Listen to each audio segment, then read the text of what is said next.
RBSC short answer type chapter number first electric field आपके सामने। पहला question, what is frictional electricity, briefly describe the origin of it. आप ये बताइए कि घर्षण विद्युत क्या होता है और उसका जो ऑरिजिन, इसकी जो हिस्ट्री है वो बताएं।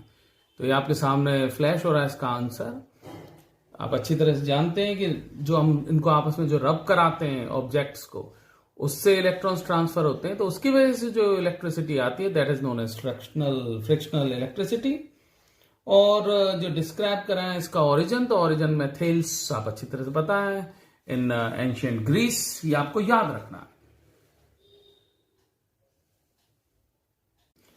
लीजिए क्वेश्चन नंबर 2, कूलॉम्स लॉ के बारे में पूछा गया है। आप बताइए state Coulomb's law of force between two charges. और कूलॉम्स लॉ में आपको अच्छी तरह से पता होना चाहिए दो स्टैटिक चार्जेस के बारे में ही हम कूलॉम फोर्स को डिस्क्राइब करते हैं और इसका मैग्नीट्यूड का जो मल्टीप्लिकेशन लेते हैं चार्जेस का, और इनवर्सली प्रोपोर्शनल लिखते हैं square of the distance. Okay, लीजिए थर्ड क्वेश्चन को देखते हैं। क्वांटाइजेशन ऑफ इलेक्ट्रिक चार्ज के बारे में पूछा है। अब आपको एक चीज ध्यान रखनी है, जब भी चार्ज, आप सपोज कीजिए ये बॉडी है, ये एक दूसरी बॉडी है, यहां से इस पे चार्ज ट्रांसफर कराना है हमें, ये चार्ज जाना है, तो चार्ज जो ट्रांसफर होता है वो क्या लगातार होता है क्या? जैसे पानी एक गिलास से दूसरी में पहुंचा देते हैं, पानी को लेते हैं आप, एक गिलास लीजिए और इस गिलास से आप यहां पे पानी डालेंगे तो पानी लगातार कंटिन्यूस फ्लो करके पहुंचेगा। लेकिन चार्ज के बारे में हमें अच्छी तरह से ध्यान रखना है कि जो चार्ज फ्लो होता है ये कंटिन्यूस नहीं होता, ये टुकड़ों में होता है। कैसे? छोटे छोटे पानी की तरह लगातार बह के नहीं जाएगा चार्ज।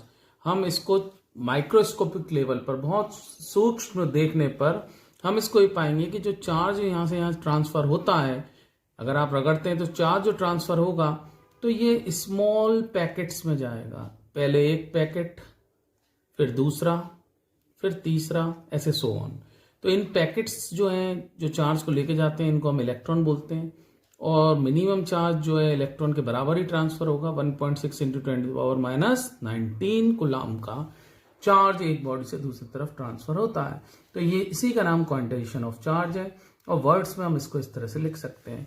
यहां पर एक चीज का ध्यान रखिए कि जो इलेक्ट्रॉन को पहुंचा रहे हैं, तो एक बार में एक इलेक्ट्रॉन जाएगा या ये साथ में दूसरा इलेक्ट्रॉन पहुंचेगा। इसमें एक इलेक्ट्रॉन पहुंचेगा पूरा, फिर दूसरा, फिर तीसरा। ऐसा नहीं हो सकता कि आप इलेक्ट्रॉन को आधा करके पहुंचा दें या इलेक्ट्रॉन को टुकड़ा करके पहुंचा दें, ऐसा नहीं होगा। तो ऑलवेज जो इसके ऊपर चार्ज आएगा Q, वो आएगा N इंटू E, यानी एक इलेक्ट्रॉन के बराबर। और N क्या होगा यहाँ पर? ये होंगे इलेक्ट्रॉनों की संख्या जो कि इंटीजर्स होगी, 1 2 3 4 5, ना कि रेशनल नंबर यानी कि टुकड़े में, यानी पॉइंट में 0.2 0.5 0.6 इलेक्ट्रॉन नहीं जाएगा। This is quantization of charge.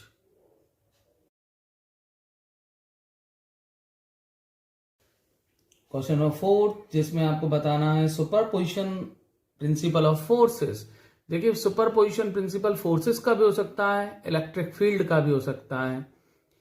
तो हमें ध्यान रखना है क्वेश्चन में अगर फोर्सेस जो पूछी हैं तो उसमें हमें क्या करना है कि जो सपोज करिए चार्जेस बहुत सारे बना रखे हैं हमने, अब एक चार्ज इस पर मान लीजिए फोर्स निकालनी है, तो इससे फोर्स निकालिए F1, इससे फोर्स निकालिए F2, इससे निकालिए F3। तो इसके ऊपर जो टोटल फोर्स होगी F, वो इन सब इंडिविजुअल फोर्सेस का वेक्टर सम करना है। यही सुपरपोजिशन प्रिंसिपल है, ये कि इसके ऊपर जो फोर्स लगेगी वो इन फोर्सेस का, ये इंडिविजुअल फोर्सेस जो हैं उन सब का कैसा सम होगा? एक वेक्टर सम होगा। क्वेश्चन नंबर 5 आपके सामने है। इस क्वेश्चन में पूछ रहे हैं कि इलेक्ट्रिक फील्ड इंटेंसिटी अगर दो चार्जेस के बीच में 0 होती है तो वो चार्जेस की ओपिनियन, आप क्या समझते हैं वो चार्जेस कैसे हैं? तो देखिए चार्जेस दो ही तरह के होते हैं, हम दोनों केसेस को ले लेते हैं। एक ये चार्ज मैंने बना दिए, इनको लाइन ज्वाइन कराइए, और लाइन ज्वाइन करा के अब इसमें बोला गया है कि चार्जेस की ओपिनियन हमें बतानी है। तो एक बार में तो हम इनको प्लस माइनस ले लेते हैं। प्लस माइनस लेने के बाद देखिए इनमें बोल रहे हैं कि लाइन ज्वाइन करने पर कहीं पर इनमें इलेक्ट्रिक फील्ड 0 होती है। सपोज मैं पॉइंट यहां मार्क करता हूं, इस जगह पर हमें इलेक्ट्रिक फील्ड फाइंड करनी है। और इलेक्ट्रिक फील्ड फाइंड करने का फॉर्मूला तो आपको अच्छी तरह से पता ही होगा भूल जाते हैं फॉर्मूला, कोई दिक्कत नहीं है, ये आपके सामने दोबारा बता रहा हूं, 2-4 प्रैक्टिस करेंगे आ जाएगा। इस चार्ज को मान लेते हैं Q1, तो इससे यहां पे जो इलेक्ट्रिक फील्ड निकल के आएगी KQ1 ओवर, ये डिस्टेंस मान लेते हैं हम x दूरी पर है, तो ये x² हो जाएगा। अब यहां पर इसकी हमें डायरेक्शन देनी है डियर ऑल, और इसकी डायरेक्शन आती है इलेक्ट्रिक फील्ड की अवे। इसको बिल्कुल टच नहीं करना, देखना ही नहीं है। तो यहां इसकी डायरेक्शन आती है इसकी इससे अवे। अब जरा इस चार्ज से देखिए, इस चार्ज से देख रहे हैं तो ये सब भूल जाएंगे हम, तो सब चीज को भूल जाएंगे, बस हमें ये दूरी की जरूरत पड़ेगी। इस दूरी को हम क्या माने, इस दूरी को हम सपोज r-x मान लें, या फिर x2 मान लेते हैं, या y मान लेते हैं। चलिए, इस दूरी को हमने जैसी y माना, तो यहां पर इलेक्ट्रिक फील्ड इसकी वजह से कितनी होगी, इसको E2 लिख देता हूं मैं, ये E2 होगी, तो हम क्या लिखेंगे KQ2, इसको Q2 मान लेते हैं अपॉन y², ये दूरी। अब आप जरा इन दोनों को देखिए, इस पे डायरेक्शन भी देनी है कि नहीं हमें, तो इसकी डायरेक्शन देते हैं। E2 की डायरेक्शन इस पॉइंट पर इसकी वजह से किधर होगी, इसकी तरफ, टुवर्ड्स होती है ऑलवेज, नेगेटिव की। तो इन दोनों एरोज को देखिए, सिर्फ इन दोनों एरोज को देखिए, इन दोनों एरोज में E नेट दोनों का सम ही नजर आएगा। आपको समझ में आ रहा है?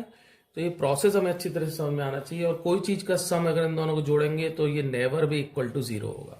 लेकिन सवाल में तो बोला गया है इसको 0 करना है, तो दूसरे केस को लेते हैं। तो दूसरे केस में इस चार्ज को लेते हैं पॉजिटिव, और दूसरे चार्ज को भी हम लेते हैं पॉजिटिव। अब देखते हैं इनके बीच में क्या इलेक्ट्रिक फील्ड 0 आने की संभावना है। ये दूरी पर हम इसको निकालेंगे, इस दूरी पर हम निकालेंगे E1, इसकी डायरेक्शन मैग्नीट्यूड यही लिखेंगे, डायरेक्शन होगी इसकी इससे अवे। Got it? अब जरा इससे देखते हैं, इससे इस पर निकालेंगे मैग्नीट्यूड, तो यही रहेगा KQ2 ओवर y², दूरी अगर सपोज y मानी हुई है हमने, लेकिन इससे इसकी डायरेक्शन किधर जा रही है, इधर जा रही है। अब यही यहां पर ट्रिक थी, यही आपको समझना था। तो यहाँ ई नेट अब क्या हो जाएगा, यहाँ पे पहले जोड़ के लिखा था, अब हमें यहाँ पे घटा के लिखना है, क्योंकि दो एरोज अपोजिट में आ रहे हैं। तो ये संभावना यहाँ पर क्वेश्चन बोल रहे हैं कि ये 0 होने की संभावना है, ये 0 हो सकता है, तो ये 0 हो सकता है। तो अब बताइए कंक्लूड क्या करेंगे चार्जेस के बारे में, कि दोनों charges are same in nature, या तो प्लस ही होंगे या फिर माइनस ही होंगे। Got it? This is the answer. Question number 6 को लेते हैं। अगर आप इसमें थोड़ा सा करेक्शन आपको करना है, अगर आपकी बुक में मिस प्रिंट है तो आप इसमें लिखिए a negatively charged ion and an electron are placed in electric field of E, then which particle moves fast. देखिए बहुत सिंपल सा क्वेश्चन हो गया। एक इलेक्ट्रिक फील्ड बना लेते हैं, सपोज इलेक्ट्रिक फील्ड की डायरेक्शन हमने इधर की तरफ ले ली। अब इसमें बोल रहे हैं कि एक तो आप आयन को रखिए, एक तो इलेक्ट्रॉन को रखिए, ये जी रख दिया इलेक्ट्रॉन। एक इसमें बोल रहे हैं एक नेगेटिवली चार्ज आयन को रखिए, कोई भी आयन ले लेते हैं, मान लीजिए Cl- ले लिया, ठीक है। हमने जैसे ही दो आयन को लिया, तो अब इसमें पूछ रहे हैं कि विच पार्टिकल मूव्स फास्ट, कौन सा पार्टिकल फास्ट मूव करेगा। सबसे पहले तो क्यों मूव करेगा जी, इसलिए मूव करेगा डियर ऑल, आप जानते हैं कि दोनों चार्जेस हैं, और चार्जेस पर F = QE एक फोर्स लगेगी कि नहीं। तो आप इसके ऊपर और इसके ऊपर दोनों पर फोर्स लगनी है, इस पे और इस पे। और फोर्स की डायरेक्शन भी आपको याद रहनी है, किधर की तरफ फोर्स की डायरेक्शन होती है। अगर दोनों माइनस के तो अपोजिट डायरेक्शन में फोर्स लगानी है, इन दोनों पे फोर्स लगा दी। अब ये फोर्स जो है कितनी लग रही है जी, ये फोर्स लग रही है QE, और ये भी फोर्स लग रही है QE। चार्ज देखिए दोनों के ऊपर कितना है, आप मुझे बता सकते हैं दोनों के ऊपर चार्ज कितना है। यहां पर -1 मीन्स इलेक्ट्रॉन के बराबर, एक इलेक्ट्रॉन के बराबर, और यहाँ क्या है, इलेक्ट्रॉन खुद ही है, तो यानी चार्ज तो दोनों पर सेम है। उसकी वैल्यू 1.6 × 10⁻⁻19 है, 1.6 × 10⁻⁻19 है। और इलेक्ट्रिक फील्ड भी कांस्टेंट है, यूनिफॉर्म है। तो इसका मतलब दोनों के ऊपर फोर्स यानी कि F1 और F2 जो कि कौन सी फोर्स है, ये QE वाली, यानी इलेक्ट्रोस्टैटिक फोर्स तो दोनों पर लग रही है सेम। अब दोनों पर लगा दी हमने इलेक्ट्रोस्टैटिक फोर्स है, इनको बोलते हैं, जो चार्जेस के ऊपर फोर्स लगती है उसको क्या बोलते हैं, इलेक्ट्रोस्टैटिक फोर्स, ठीक है। अब ये इलेक्ट्रोस्टैटिक फोर्स तो हमने दोनों पर लगा दी सेम, लेकिन फिर भी क्या ऐसा है कोई कि इनमें से कोई ज्यादा जल्दी से चलेगा। देखिए एक एग्जांपल ले लेते हैं इसको। एक आप रखिए ट्रक, यहाँ पे ट्रक बना देता हूं। एक आप रखिए आपका पेन ले लीजिए या कॉपी ले लीजिए आप अपनी। जैसे ही आपने इसके ऊपर आप फोर्स लगाते हैं, दोनों पे फोर्स लगाइए सेम, एफ एफ, आप अपने हाथों से फोर्स लगाइए, तो इसमें से कौन सा मूव कर जाएगा? आप definitely you are going to pick this. तो ये फोर्स एम ए जनरेट आएगी, एम ए से जाएगा। तो इसका मतलब जिसका मास कम होगा वो उतना ही तेजी से जाएगा। हल्की चीज थी ना ये हल्का था, इसी में तो मूव कर जाएगा। अभी आप मुझे बस इस क्वेश्चन में कुछ नहीं रहा, कौन मूव करेगा उस फोर्स से जो हल्का होगा? इन दोनों से हल्का आपको कौन नजर आ रहा है? Definitely electron. इसके ऊपर तो 35.5 है इसका मास u, जबकि इलेक्ट्रॉन का 10⁻31 kg, 9.1 इंटू 10⁻31 kg। I hope this is clear to you. अब इस क्वेश्चन का आंसर क्या हो जाएगा? Definitely electron will move fast, क्योंकि वो उसका मास आयन के कंपैरिजन में कम है।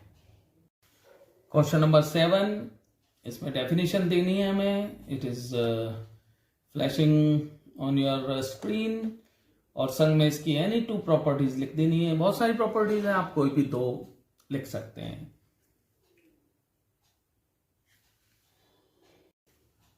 क्वेश्चन नंबर 8 तो आपके सामने आ रहा है। Law of conservation of charge आपको बताना है। अब अच्छी तरह से आपके सामने आ रहा है। आप चार्ज को ना तो बना सकते हैं ना आप उसको डिस्ट्रॉय कर सकते हैं। ओनली आप जो कर सकते हैं वो ट्रांसफर। इसका एग्जांपल आप एबोनाइट से दे सकते हैं या ग्लास रॉड से देख सकते हैं, किसी से भी आप इसका एग्जांपल दे सकते हैं। It is quite simple. Question number 9, आपको डेफिनेशन देनी है रिलेटिव परमिटिविटी की। तो आप हमें अच्छी तरह से पता होना चाहिए, रिलेटिव परमिटिविटी को हम एप्सिलॉन आर से डिनोट कर देते हैं। इसका नाम डाइलेक्ट्रिक कांस्टेंट भी है, ध्यान रखना। इसको डाइलेक्ट्रिक कांस्टेंट और रिलेटिव परमिटिविटी दोनों बोलते हैं। और हम इसको कैसे डिफाइन कर सकते हैं? हम इसको कर सकते हैं एफ इन वैक्यूम और एफ इन मीडियम। करेक्ट। तो इससे क्या हो जाएगा, हम इसमें निकाल सकते हैं एफ मीडियम जो आएगा वो हमारा आएगा एफ अपॉन एप्सिलॉन आर। तो आपको एक चीज का ध्यान रखना है ऑलवेज। ये क्या चीज है मैं आपको इससे एग्जांपल से समझा देना चाहता हूं कि 2 चार्जेस रखें मान लीजिए, इनके बीच में ये कहां पे रखें? अगर मान लो एयर में रखें तो इनके बीच में जो एफ है वो उसको वो कितनी निकालेंगे हम? के Q1 Q2 और आर स्क्वायर से। सपोज करो हमने इसमें निकाल के इसकी वैल्यू निकाली 4 न्यूटन। अब दूसरे केस में हमने क्या किया, इन दोनों चार्जेस के बीच में अब हमने कोई एक डाइलेक्ट्रिक कांस्टेंट मीडियम लगा दिया, और ये मीडियम का डाइलेक्ट्रिक कांस्टेंट मैंने लिख दिया 2। अब बोलेंगे आपसे कि ये बताइए इसके ऊपर नई फोर्स कितनी होगी। तो आपको ध्यान रखना है, क्या करना है, ये फॉर्मूला लगाना है। फोर्स जो है कम हो जाती है। इलेक्ट्रिक फील्ड को, फोर्स को, पोटेंशियल को, सबको डाइलेक्ट्रिक मीडियम में कम करना है। ऑलवेज ध्यान रखना है। और किस अमाउंट से कम करना है? इस फॉर्मूले से। तो एफ अपॉन एप्सिलॉन आर। तो यहाँ एफ कितना था हमारा 4 और एप्सिलॉन आर कितना था 2। तो ये किस अमाउंट से कम हो गई? यहाँ पे आ गया आंसर हमारा 2। तो कितनी अमाउंट से कम हुई? इतनी अमाउंट से कम हुई, क्योंकि यही तो डिवाइड लगा है इसमें। तो इसमें डेफिनेशन हमें इस तरह से याद रखनी है इसकी। ये डेफिनेशन आपके सामने आपकी स्क्रीन पर फ्लैश हो रही है।